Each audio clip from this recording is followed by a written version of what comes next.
6 tactics of a spiritual manipulator.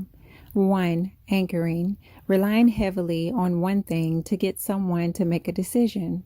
So let's say we have a pastor, and this pastor may or may not be a spiritual manipulator, but they need money.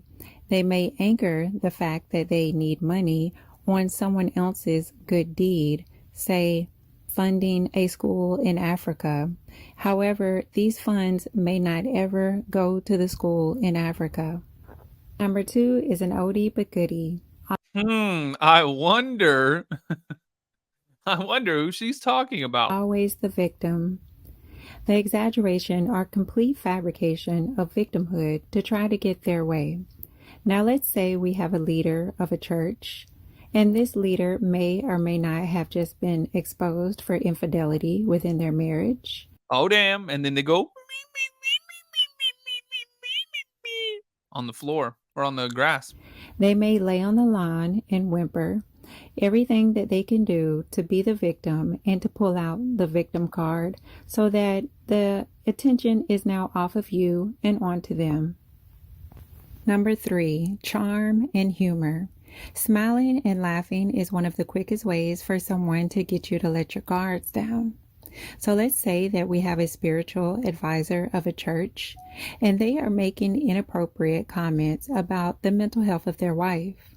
Sometimes all they have to do is make a joke and put on a little charm for some people to forget about it and wave it off. Number 4, preying on the youth. Often it is much easier to manipulate and use intellectual bullying on the youth. So let's say that we have an elder of the church. They may see the youth as moldable clay, and they could take this clay and create the ideologies in this person's mind that they wish. Number 5, time snatchers. Time snatchers try to monopolize all of your time to do things that usually benefit them.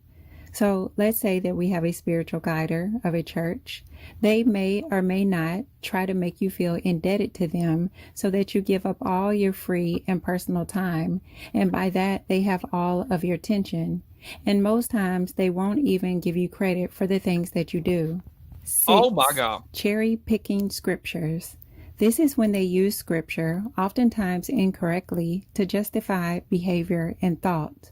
So let's say that we have a preacher of a church.